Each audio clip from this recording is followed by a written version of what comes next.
We are back on Big Ten today, and so much is still to be decided as we head into the final weekend of the Big Ten baseball regular season. First pitch for many of these games Thursday. We know Purdue and Illinois, Indiana, Michigan will both play Thursday double headers because of impending weather that could affect their series. Of course, the top 8 make the Big Ten tournament. A handful of teams, including the Boilers, the Illini, the Huskers, the Hoosiers, all still have a chance to win the regular season title.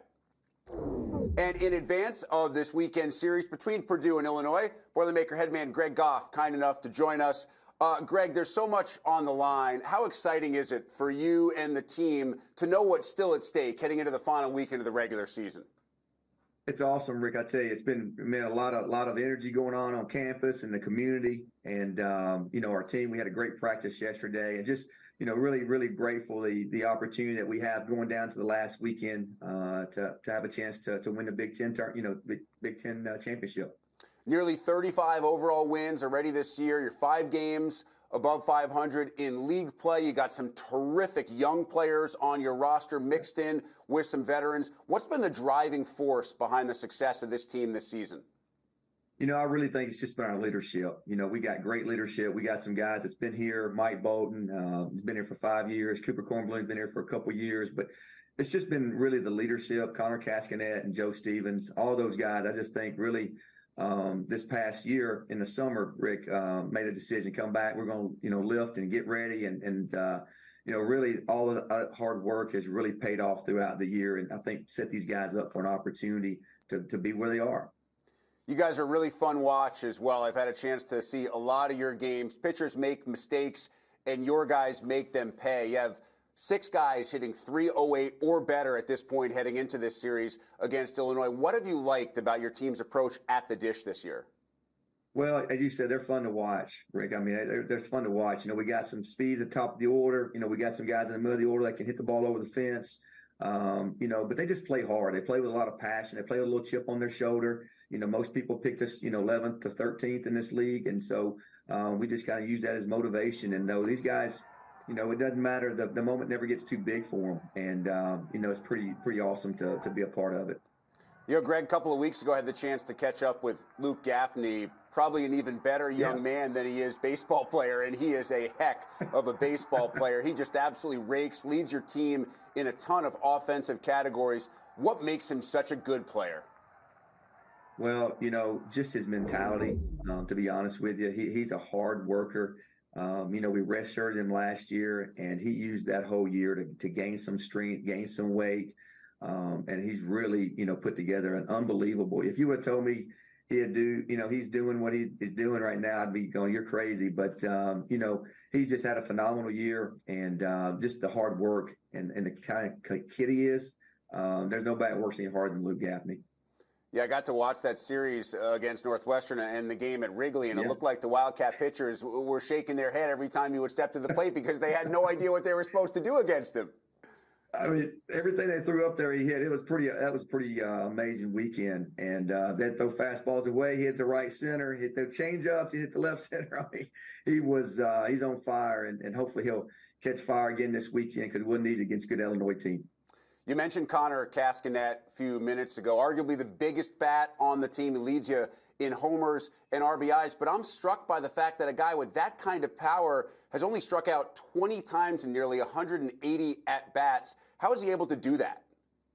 Well, he does a really good job of really adjusting with 2 strikes. You'll watch him. He'll let the barrel go and those positive counts. He's hunting pitches and things of that nature, but he does a really good job. You'll watch him with 2 strikes, and he'll really kind of shorten that swing up and really try to use the backside of the field. And so that's why it makes him so dangerous. He can go yard on you, and he can also get that backside single when he needs to with 2 strikes. And it's not just power, Greg. You got speed, too. You got Camden Gasser with the on base of over 500, 17 steals. You mentioned Mike Bolton. He's 23 of 27 on steal attempts. So what's your philosophy on kind of balancing that aggressive base running, but not want to take the bats out of guys who can obviously leave the yard and change the game with one swing? Well, my philosophy is this, to be honest with you. I mean, Rick, it's, like we like to put pressure on people, and I like my players to play kind of, to be honest with you, like I wanted to play free. And so we give them the green light. Don't tell them that those guys don't have green lights as if I put the stop sign on. But, I want those guys to trust their instincts. Our job is to coach them up. But in the games, players win the games, not coaches. And so I want them guys to play free. And, when they feel like when Mike and Coop and Gasser and those guys feel like they have a count they can run in, let's go. And so that's kind of how we've been able to kind of get where we are today, just the pressure and just allowing our players to play. It's a game of baseball, and I think it's really difficult whenever you can score different ways besides just hitting a 3-run home run. It's great to score, but you also got to get the opposing hitters out. Obviously, a nice 1-2 Friday, Saturday punch between Jordan Morales, Luke Wagner. Those guys have each started 13 games, each have 7 wins. How much have you relied on them and the addition of Cole Van Assen, who's 5-1 right now? Well, you said it. Those 2 guys at the top, they're seniors. They've been through the deal for the season, and so those guys have got to set the tone for us, and they've just been great guys that we brought into the program through the transfer portal, and have just made a huge impact on us, to be honest with you. Great leadership, really does a good job of giving us a chance to win every weekend, and for both those guys to have 7 wins is pretty phenomenal. Bullpen management is so different in the college game than it is in the majors. Your stats show that 5 different relievers have logged at least 28-plus innings this year.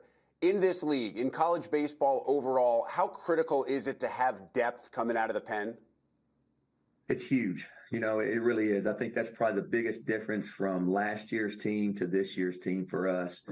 We've been able to run some guys out there. And as you know, some days, some guys have it, some days they don't. So you better have some dudes that can come in and get you out of a jam. And so we got those this year. And, Cole Van Assen is another guy that's pitched most of our midweeks for us and give us a chance to win, most every midweek. And so to me, that was the biggest thing that we made a huge commitment to is making – our pitching staff with more depth so we can have an opportunity to win 35 games or so.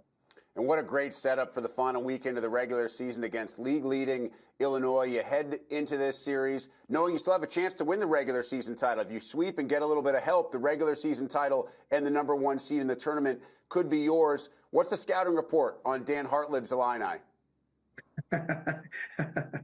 Keep the ball in the park. They like hitting that long ball. They, you see their numbers.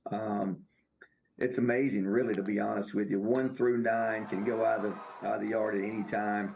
And so, it's going to be a challenge for our pitching staff this weekend. The biggest thing for us is just don't give up the walks, the errors, the hit by pitches before. They're going to get their swings in. They're going to hit some balls out of the yard. But, as long as we keep them the solos, and keep them from really putting up those crooked numbers, I think we'll have a chance to win this weekend.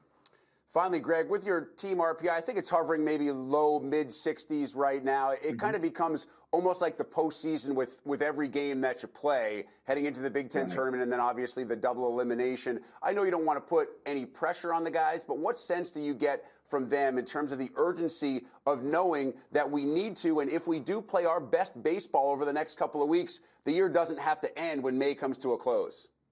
There's no doubt. And I really appreciate you bringing that up, and our guys know that. They know what's at stake. And so I think that's why we played so well the last 4 or 5 weeks, to be honest with you. I think they made a decision, hey, we're going to try to make this run. And so they've been absolutely phenomenal. I mean, it's just been a pleasure for me to have a chance to coach these guys, how hard they play and how passionate they are about what they're doing. And you're right. A few years ago as a head coach at Louisiana Tech, we had the same situation, had Rice coming in, number 1 team, and we ended up sweeping those guys and getting our RPI up, and we ended up getting that large bid after winning a couple of games in the tournament. So it's very, very, very, able to do. And so, we just got to focus on one game at a time and just make sure we're playing our very best starting today. Oh, that first game comes your way Thursday, 4 o'clock Eastern. You can see right here on Big Ten Plus, the 8 o'clock start on the Big Ten Network. Greg Goff, we truly appreciate the time. Wish you and the Boilers the best of luck. We will be fun to watch this series against Illinois this coming weekend. Guys, it's really been an honor to be with you, and really appreciate what you do for baseball and for the Big Ten. It's just phenomenal how much it's growing, and just really appreciate what you guys do, man. You guys have a great day. Buller up.